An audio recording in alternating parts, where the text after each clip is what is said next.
gas is what is Karamo highlighted.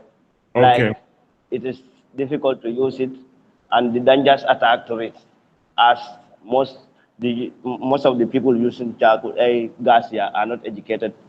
They are not au fait with using it and the stuff like that. The danger attack to it. So these are the reasons they are saying it's very difficult for them to shift from charcoal to gas. Okay. But I told them in the long run, using gas is more cheaper and easy to Of use course. than charcoal. Of course. The government have subsidized gas prices, to a great deal. That's why gas is very, very cheap now. Gas is very cheap. It's very cheap. It's So very, this very cheap. is So very like to layman level is going to be difficult to convince them. I'm still trying to do it at our level. Yeah. yes, yes. But these are the response that they give it to me. But Yeah, I know. to be honest, as someone who used to fly from Combo to Jara, what you are narrating is something true, and there must be something to do about it. Yeah, Definitely, we are losing a lot of trees yeah, for for these charcoal issues, yeah, and yeah, if government is not stepping up, we the citizens should step in up to prevent and yeah, protect our forest. yeah. Indeed, indeed, indeed. Look at Thank you. this raining. Raining is late. We all know Yes. when we are young, the rain used to come about May, but now we are talking about Yeah, August. yeah, yeah. That is true. That is true. That's one aspect of all this charcoal burning. We are not getting rains. Of course, the number one reason is lack of trees. Simple. Lack of trees. You go to a lot of other countries, even in Accra, in Ghana. I was saying it during last class. They have 6 months of rainy season, heavy rainy season, and another 3 months of mini rainy season. So almost 9 months in a year. In our own case, it's less than even 6 months. Effectively, it's not more than 3, 4 months. Is that not the case? What's the reason? Because we don't have trees. We are killing all our trees, period. Trees contribute a lot to rainfall. A lot. We've all done our little general sciences and other science subjects. Very easy. Trees contribute a lot in rainfall. A lot. So it's our responsibility to pass this word, to spread this word. Very, very important. Fine, you want to do your charcoal, do your charcoal, but then you are definitely destroying yourself and you're destroying others. As simple as that. Okay, so let's proceed. So we're going to look at environmental management accounting now. So what is environmental management accounting? First, we will start with environmental accounting. Environmental accounting, of course, is nothing more than provision of environmentally related financial information for decision making, either internally or externally. Okay? What is accounting? Of course, we all know from our earlier studies, accounting is about maintaining books of accounts, reporting financial statement to stakeholders in order for them to use it in taking decisions. So accounting is about recording, analyzing, interpreting, reporting financial transactions of any business. So environmental accounting is about reporting, analyzing, environmentally related information of any business. So environmental management accounting is a subset of environmental accounting. So environmental management accounting focuses information for internal use, just like management accounting is usually for internal use. So environmental management accounting is the provision of financial information for internal decision making relating to the environment. Okay, for example, an organization wants to know what are some of the environmental costs it has incurred during the financial period, and what are some of the environmental benefits it was able to maximize during the financial period. Okay, so by reporting those information, it will be very, very useful for managers and of course shareholders and other stakeholders of the business to take decisions.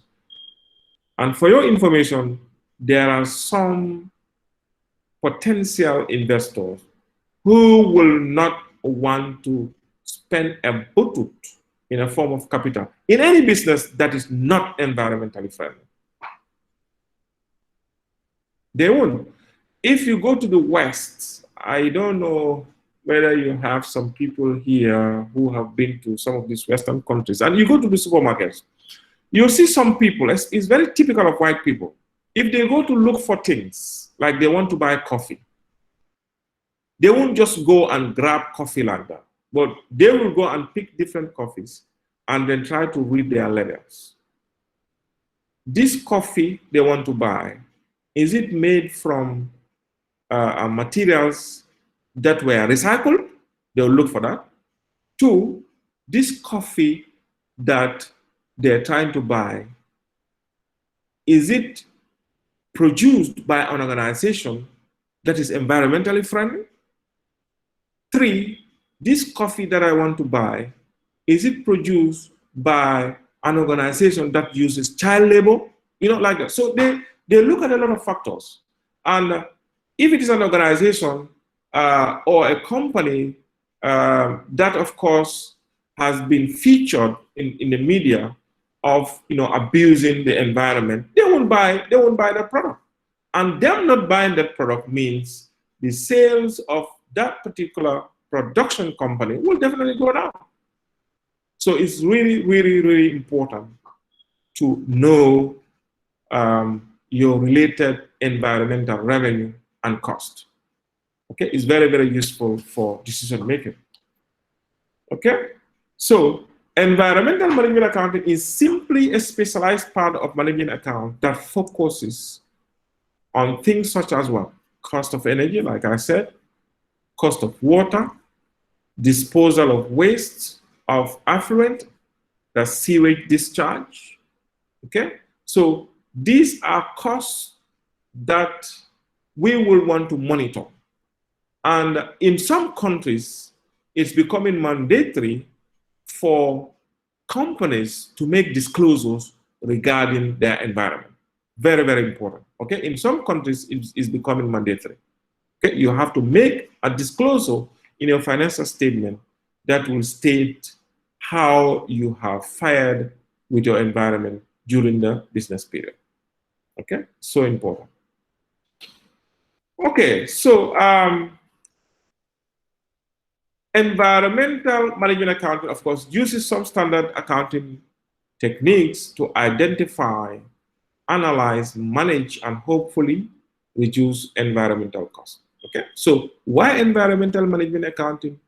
Environmental management accounting will enable you. In 16 hours. Will enable you to know which costs, okay, which costs relates to the environment.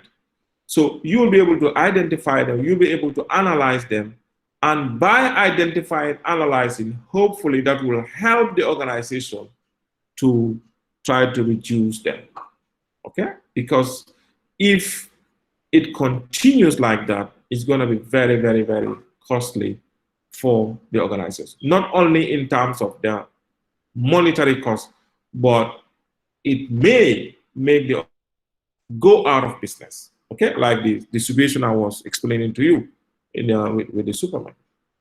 Okay. So some of the ways that we could do, we could use activity-based costing, of course, to ascertain some costs that relates to the environment. A typical example is in a gym. Okay, we all know a gym. In the West, most gyms don't only have the equipments for doing your exercise and so on and so forth. They have other things that they have a sauna, whereby you can do some heat bath. It kinds of um, removes, it clears your airways in your body, it removes a lot of sweat from your body and stuff like that. And of course, in addition to that, they have bathrooms whereby people can have nice bath after doing their runs. Okay, so a typical example could be we could use activity-based costing to ascertain accurately the cost of washing the towels that people will use in a gym. Okay, why environmental cost? Because the energy that is used to wash the towels is an environmental cost. Energy is an environmental cost. Okay? So if we use activity-based costing, what will be the cost driver to determine the extent of the energy cost? The cost driver will definitely be the number of washing, how many times the washing machine has run. Okay? You know what I'm talking about? You know a washing machine? Washing machine is a machine that, of course, uses to wash your clothes. Okay. So in a gym, you can have such machines that will wash towels. Okay. So the number of washing will be what? It will be our cost drivers, and the energy cost for the washing machine will be what? It will be an environmental cost. So if we use ABC, we can be able to ascertain those costs and the extent of those costs. And because they are environmentally related costs, we could put it to our customers that, look, if you come and use the gym, you are allowed to use only one towel when you are using the bathroom. Because if you use more towels, what's going to happen is, if you use your towel, nobody else can use it. So the next person to use it, we have to wash it. And if we wash it, we are going to use energy, electricity to wash it. And electricity, when we do more washing, is going to emit more CO2. So electricity is an environmental cost. Okay? So the company, the gym company could say, we're going to allow you only one towel. If you use more than one towel, there will be a surcharge. So because people want to be environmentally friendly, they will say, okay, I'll stick to one towel as much as possible, and I won't mind to pay for second or third towel if there need be. Okay, something like that. So one second, let me put this.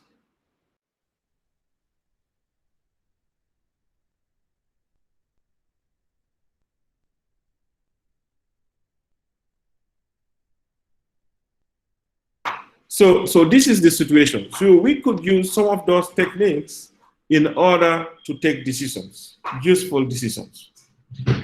Okay? Is that clear? Are you with me, class? Are you with me? Yes, yes. Okay, so let's proceed. Let's proceed. Right. Okay, so like I was saying, so some people, because it has to do with the environment, they will be ready to pay for a second towel, or they will stick to one towel. Okay, so that's really, really important. Okay, so let's proceed. Let's proceed.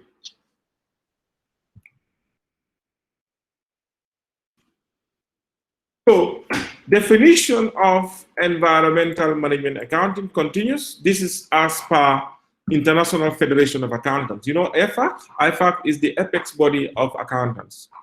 All accountancy bodies have to register with them. Their office is in New York. Like the ACCA will register with them. The ACAEW will register with them. JICA will register with them. We have not registered with them anyway at JICA, but then they are the apex body. They call it International Federation of Accountants. So this is their definition of environmental management accounting. The management of environment and economic performance through the development and implementation of appropriate environment-related accounting systems and practices. While this may include reporting and auditing in some companies, environmental management accounting typically involves life cycle costing, full cost accounting, benefits assessment, and strategic planning for environmental management. So you see, it's very, very, very, very wide. Okay, so it could involve some life cycle costing. Life cycle costing in the sense that we want to look at the entirety of the product from its starting to its ending.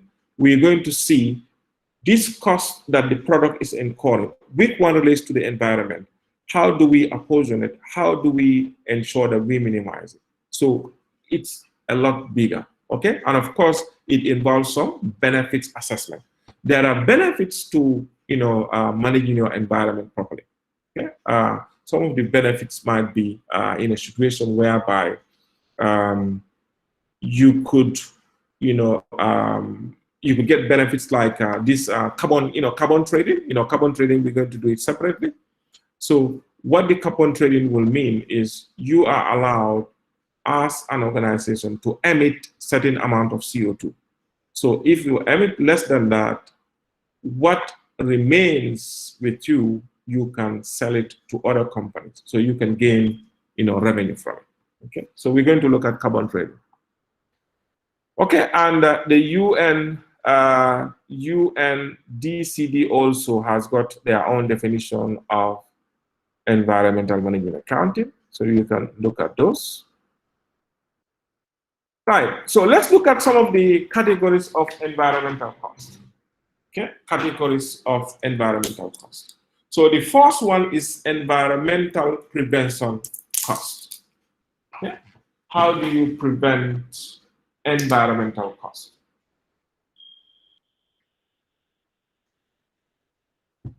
Environmental prevention cost. So we know, of course, as the saying goes, prevention is better than cure. So before you cause problems with the environment that's going to cost your organization some cost, you have to incur some cost to prevent you from those issues. Okay, and a typical example could be if, for example, you are a company that is into food manufacturing. Okay, you're currently using a machinery that how to call it, creates a lot of waste during production. Okay, so environmental prevention cost will be you acquiring a highly technological machine that can, of course, be used in production with minimal waste, and of course ensuring that the staff are fully trained. Okay, so that's one example of environmental prevention cost. Okay, environmental detection cost. Okay, so these costs these are costs that are incurred to ensure that organization complies with regulations and standards. A typical example could be when you look at generation of power in the world now.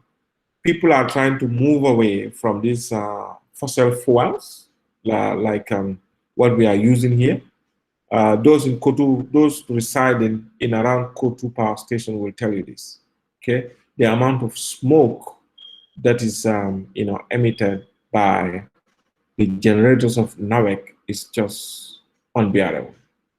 Okay. Do we have anyone who lives around Kotu power station?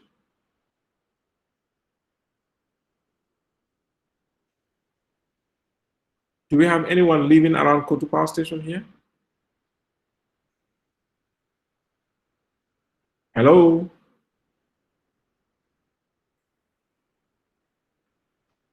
Hello, are you with me? Yes, we are with you. Yes. Mr. Kor, you are not living in Kotu. No. I live in Costa Road. Costa Road. So no one lives in Kotu Power Station? Lucky us. Around Kotu Power Station, I mean. No. Okay. So you don't have to live there to see some of the things that I'm talking about. Okay. So because of those, high level of pollution as a result of emitting smoke in the air, a lot of electricity generation companies are trying to move into acquisition of solar equipment. In fact, in the West, at individual levels, they encourage you to use solar. Okay, in the UK, when it started a couple of years ago, they were encouraging people to use solar as opposed to this fossil fuel electricity. Okay, so environmental detection cost is about cost that will ensure you comply with those regulations. So a typical example could be if NAWEC goes to acquire, solar panels and solar, any equipment that will ensure that they can, produce solar-powered electricity to clients. Okay, so that will be an environmental detection cost. So environmental internal failure costs. Okay, these are costs that are incurred for performing activities that have produced contaminants and waste that have not yet been discharged into the environment. Okay, so costs that you will to ensure that you manage waste before they go into the environment. So this will be, for example, at home like KMC could acquire bins for residents. They're supposed to do that because we are paying our rates. I'm not sure whether they do that.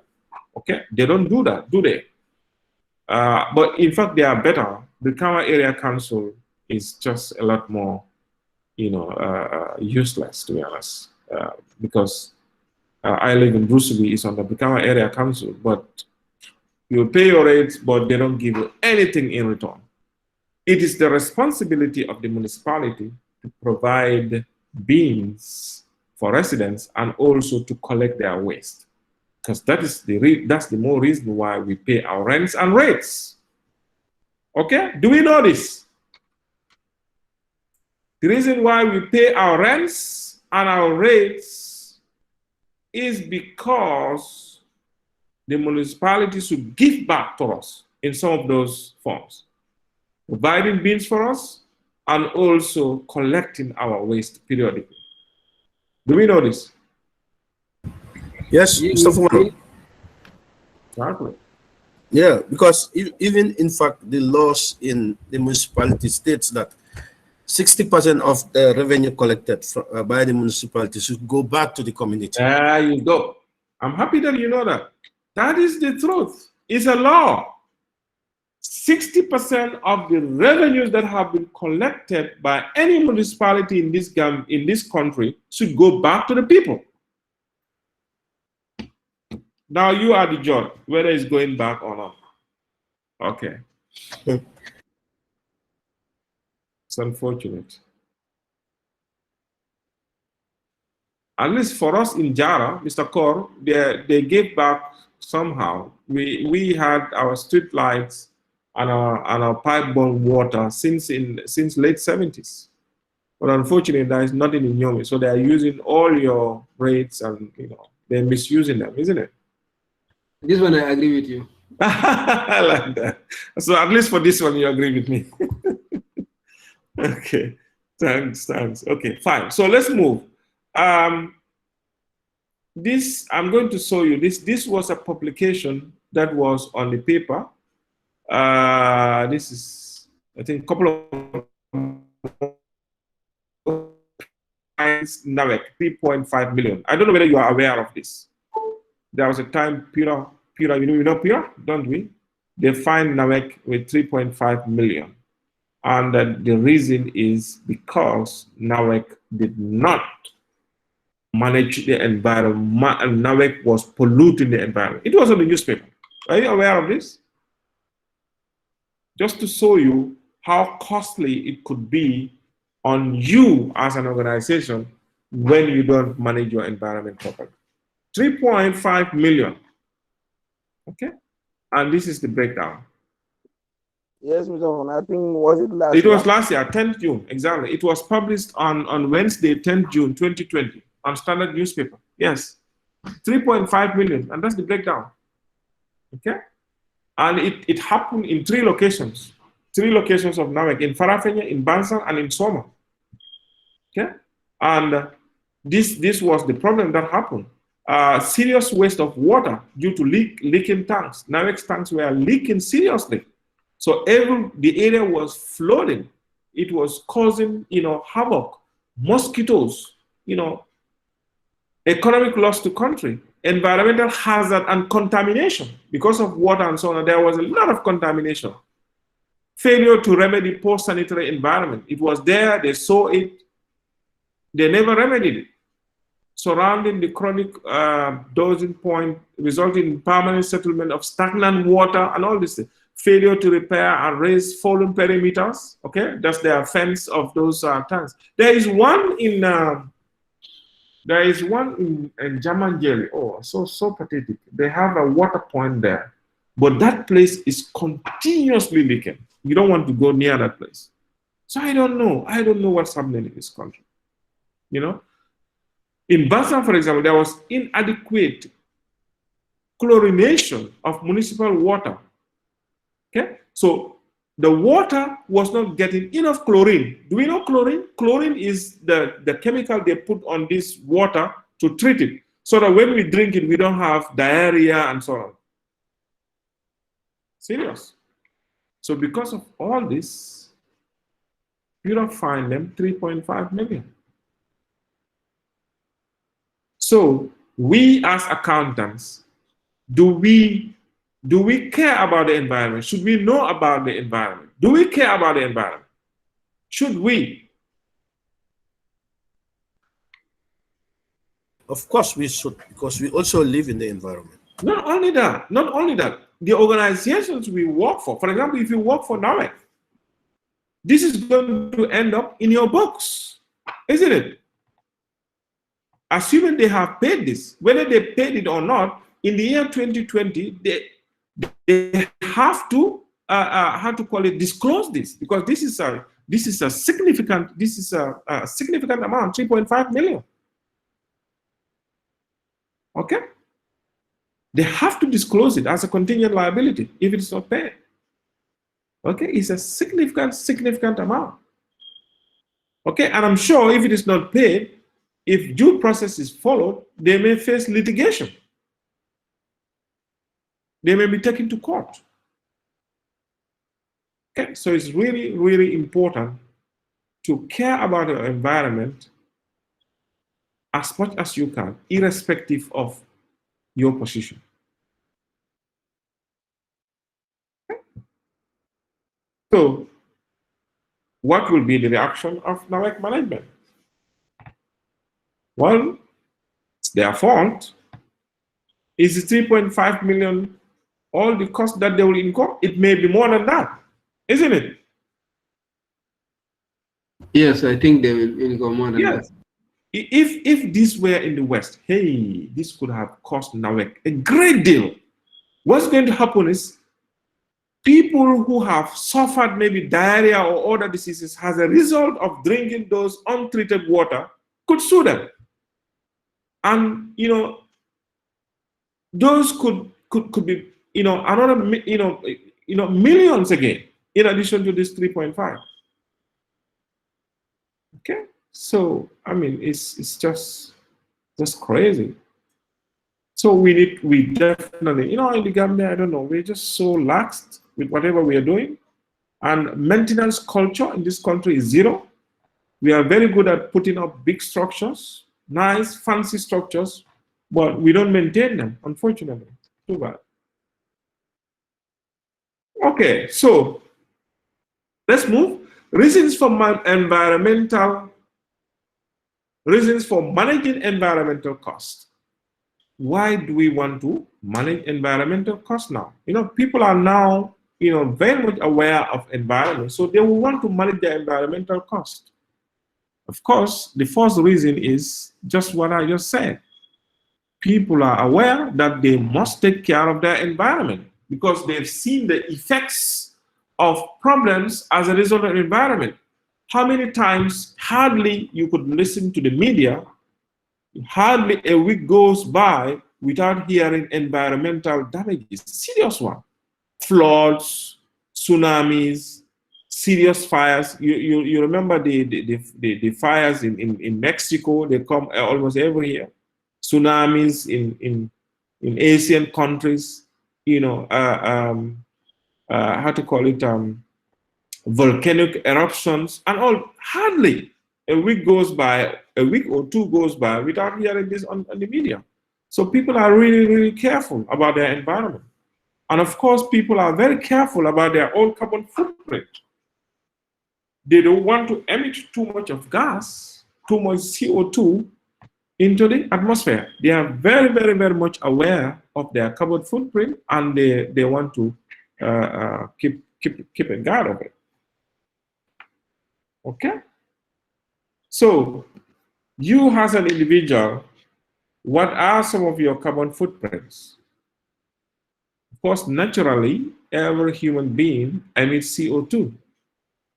But you do other things that forms part of your carbon footprint. Okay? In the office, we all like to switch on our ACs. Okay? And I am a victim of that. Not only at the office, I like my AC even in the house. And these ACs, especially the old models, they emit a lot of CO2. So how do I reduce my carbon footprint? Sometimes I have to switch the AC on. So I have to switch the AC off and open the windows. Okay? Okay? In some instances, we have our fridges, fridge freezers. Okay? If they've got to an extent where everything in the fridge is frozen or so, switch them off for some time. Fridges, for information, also emits a lot of CO2. Okay, so these are some of the ways that we could reduce our carbon footprint. Don't use a vehicle if you don't have to. Okay?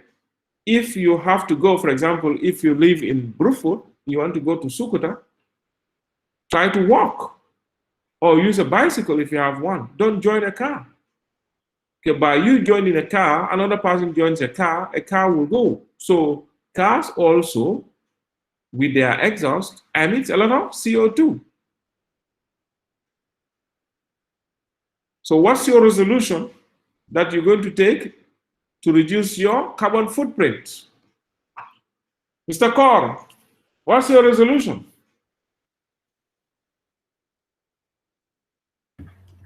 Yes, sir. My resolution. I'm sure you have your car. So if you want to go to Nyomi, please park your car and join the public transport to Banjul and use the ferry. Instead of using the ferry, use your small boat because you people are comfortable with the small boat. You know, but the small boat also has got engine. Yeah, but it's emitting little than the ferry. I think they have the same, sir. I think they can swim and cross. Me, I like that. Who's saying this? From Fonyi? Mr. Kaur, did you hear that? I You should believe try they to have no swim. problem with that. No, there's no problem with that, really.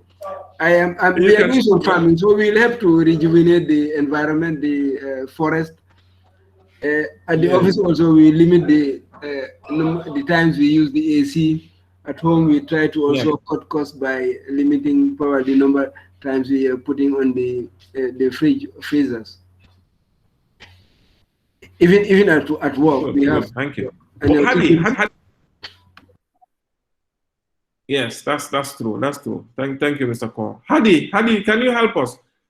What steps are you going to take to reduce your carbon footprint? Hadi Job?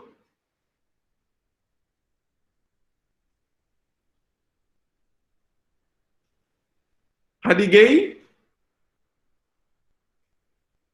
The two Hadis. Yes, sir. Yes. Can you tell us what resolution you're going to take to reduce your own carbon footprint? Well, maybe to. Well, have you got a car? You mean? I mean, have you got a car? No. Okay, so you're fine.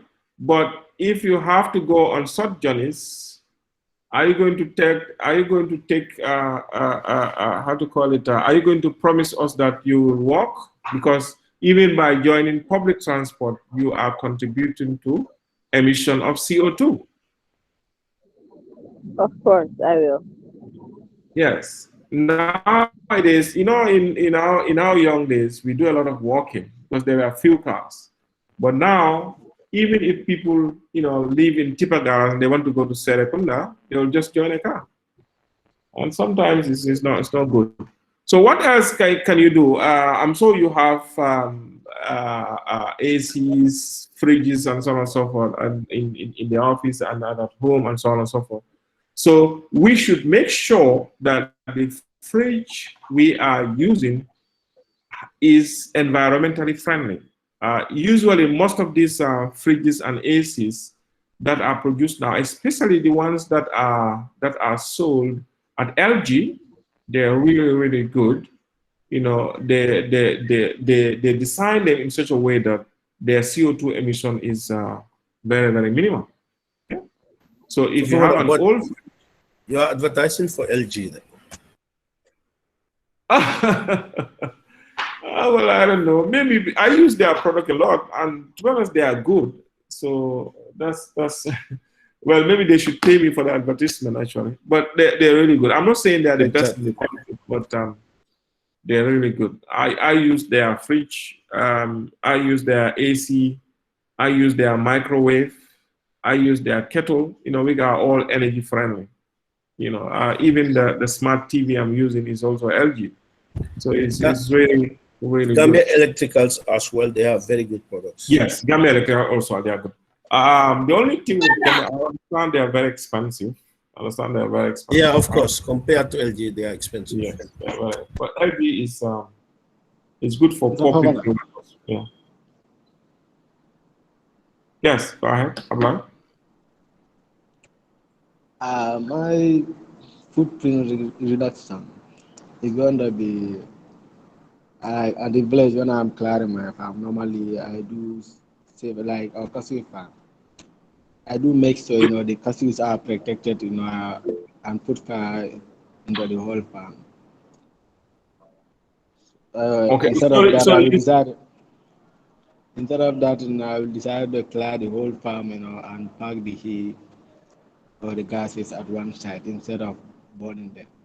Yeah, exactly, exactly. And you can use them as manure. I think it was yesterday or day before yesterday. I was watching, I think 10 o'clock news. There was this study tour. Some, I think, agri departments. They did a study tour to this farm in what's the name of the place? It's in North Bank. I forgot the farm. So they were explaining things like this. When you clear your farm or you clear your garden, don't burn the grasses. Don't burn them. If you burn them, you are killing a lot of manure. And then also the grass or the leaves that you are burning, you could use them as compost. Okay. So good. So that's a very good example, Abdullah. Yeah. So who else? Usman, you've been very quiet today. Usman, are you okay? Usman Jai.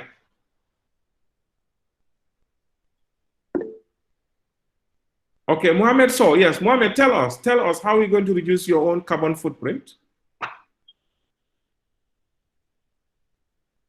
Yeah, assalamu alaikum. Mr. Fawana. Yes, Mr. So, walaikum salam. Yeah, I think the what what can be done? Recently I was involved in a research. I was doing MA2. Then we were dealing with the sustainable development goals. So we were, recycling certain items. So, I was, what I was researching on was biogas. How can like the Gambia, be like involved in like the production of biogas? And then through the Biogas. research, I've realized that research has shown that yes, the compressed natural biogas is basically reduces greenhouse gases emission up to 90%, relative to, petroleum gasoline. Exactly. That is true. But how do we? Yeah. So biogas, and then yeah, the thing about yeah, exactly. What I'm like, if you look at the thing about biogas, yes, at the beginning it might be difficult because like the cost involved, but then if you do cost benefit analysis, the benefit obviously outweigh it because like number one is a circular economy that we are dealing with. You don't want to dump anything. Like in our project, we use like cow manure, that's the cow dung, and also rotten mangoes. That's what we compose. So the rotten mangoes plus the cow dung, if you mix it with water, so that you allow it there for about 30 days, that will, gas will come out of it. So you'll see totally that the environment is not polluted as a result of this cow dung and the rotten mangoes, as well as the end results. You can also use it as a fertilizer. Exactly. True. That's a very, very good example. How many mangoes go rotten in this country? Go around now, because we are in mango season. Go around now, especially to this Combo South, Combo Road and all these Combo areas. There are a lot of mangoes that go rotten.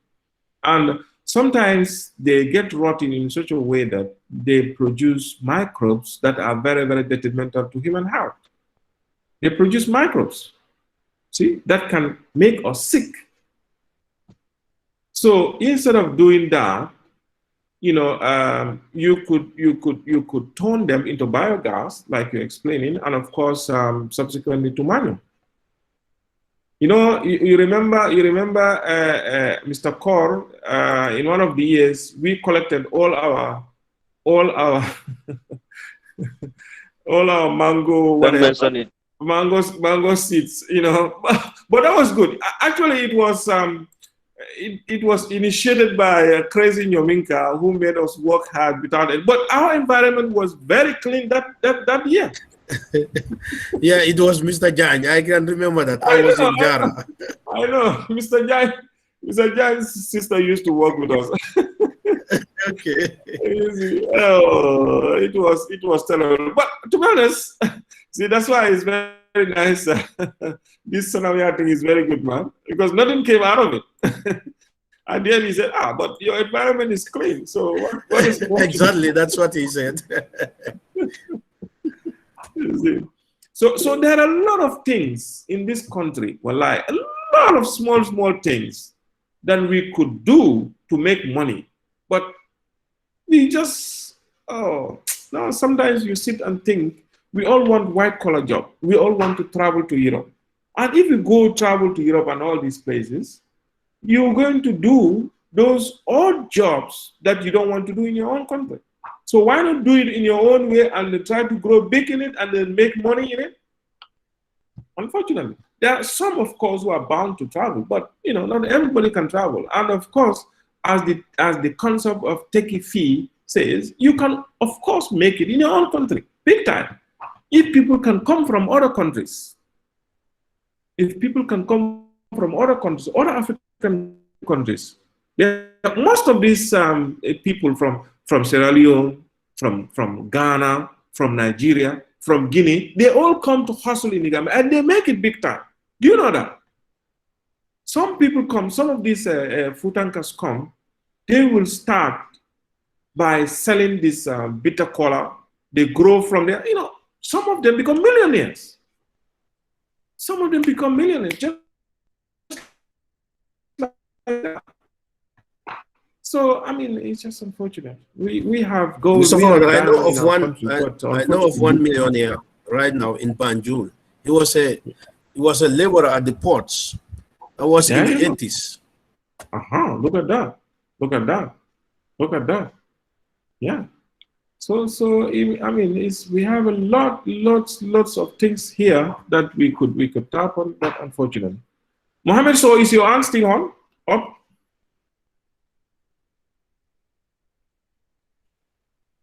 Mohammed?